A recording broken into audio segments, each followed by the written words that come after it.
अचानक बाबा फरीद की नजर एक छोटे लड़के पर पड़ी जो कुएं के किनारे खाली मटका लिए बैठा था। वो कह रहा था, काश इस कुएं से पानी निकल आता तो मेरी माँ प्यास से न बिलखती। बाबा फरीद उसके करीब गए, आसमान की तरफ हाथ उठाया और दुआ मांगी। पल भर में कुएं से पानी उबल पड़ा और मटका खुद ब खुद भर गया। बाबा फरीद ने नर्म लहजे में पूछा, अब बताओ सबसे पहले क्या करोगे? लड़के ने कांपती आवाज में कहा, मैं माँ को पानी पिलाऊंगा, वो बहुत कमजोर है। बाबा फरीद ने कहा, तो फिर मटका उठाओ। लड़के ने पानी ले जाकर माँ को पिलाया। वो मुस्करा दी, दुआ दी। बाबा फरीद ने कहा, ये पानी तुम्हें अल्लाह ने दिया है। ये कहकर वो आगे बढ़ गए। वक्त गुजरा, लड़का बड़ा हुआ, कुएं का मालिक बन गया। इलाके में वही पानी का एकमात्र जरिया था। फिर एक दिन बाबा फरीद दोबारा उसके पास आए। कहा, मैं मुसाफिर हूँ, क्या एक घूंट पानी दे सकते हो? लड़के ने घमंड से कहा, पानी मुफ्त नहीं बनता, ये सब मैंने संभाला है, किसी का एहसान नहीं।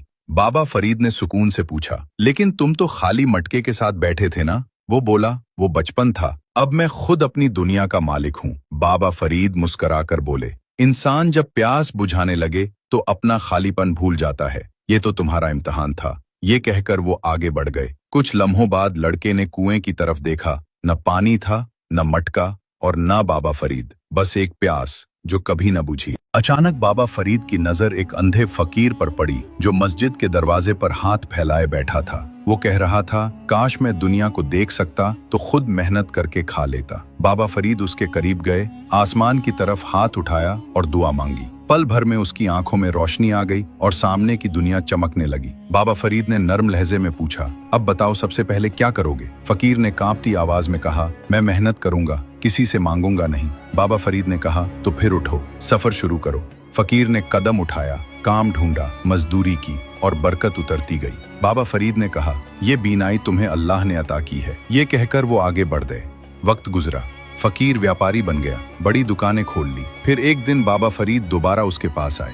कहा, मैं मुसाफिर हूँ, क्या तुम मुझे रास्ता दिखा सकते हो? व्यापारी ने घमंड से कहा, मैं व्यस्त हूँ, रास्ता खुद ढूंढ लो, ये सब मेरी समझदारी का नतीजा है। बाबा फरीद ने सुकून से पूछा, लेकिन तुम तो अंधे थे ना? व्यापारी बोला, वो अतीत था, आज मैं खुद अपनी आंखों से सब कुछ बनाता हूँ। बाबा फरीद मुस्कुराकर बोले, इंसान जब सब कुछ देखने लगे तो वो दिन भूल जाता है जब वो सिर्फ महसूस करता था। ये तो तुम्हारा इम्तिहान था। ये कहकर वो आगे बढ़ गए। कुछ लम्हों बाद व्यापारी ने आंखें बंद की।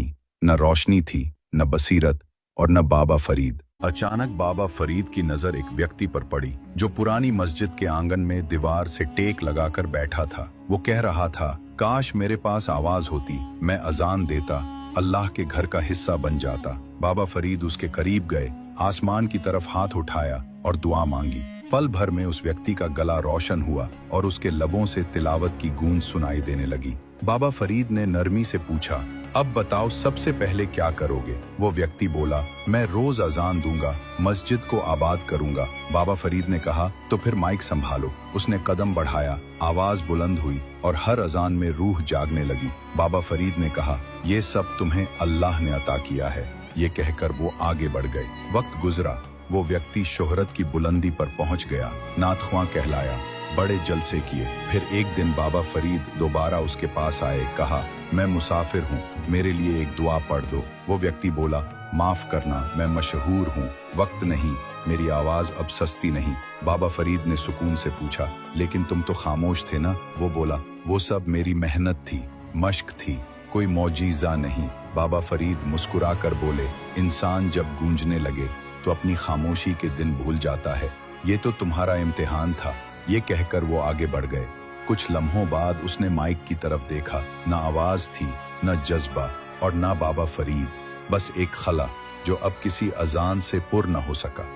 अचानक शहबाज कलंदर की नजर एक गरीब औरत पर पड़ी जो एक पेड़ के नीचे बैठी रो रही थी। वो कह रही थी, काश मेरे बच्चों के पास खाने को कुछ होता, मैं उनके लिए कुछ कर सकती। कलंदर उसके करीब गए, आसमान की तरफ हाथ उठाया और दुआ मांगी। पल भर में पेड़ से रसीली मीठी खजूरें गिरने लगी। कलंदर ने नर्म लहजे में पूछा, अब बताओ सबसे पहले क्या करोगी? औरत ने कांपती आवाज में कहा, मैं ये सब बच्चों को दूंगी, वे भूखे हैं। कलंदर ने कहा, तो फिर झोली फैलाओ। औरत ने झोली फैलाई, पेड़ से और भी ज्यादा फल गिरने लगे।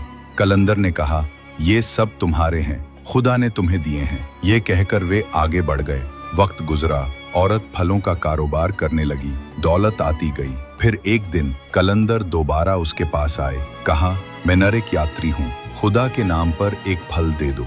औरत ने घमंड से कहा, यहाँ खैरात नहीं बांटी जाती, ये सब मेरी अक्ल का कमाल है। कलंदर ने शांति से पूछा, लेकिन तुम तो खाली हाथ थी ना? औरत बोली, नहीं नहीं, मेरे पास तो सब कुछ था, मैंने ही मेहनत की है। कलंदर मुस्कुराकर बोले, इंसान जब सैर होता है तो फाकों का दर्द भूल जाता है। ये तो तुम्हारा इम्तिहान था। ये कहकर वे आगे बढ़ गए। कुछ पल बाद जब उस औरत ने पेड़ की ओर देखा, न कोई फल था, न साया और न ही कलंदर, बस एक सच्चाई जो बहुत देर से समझ आई।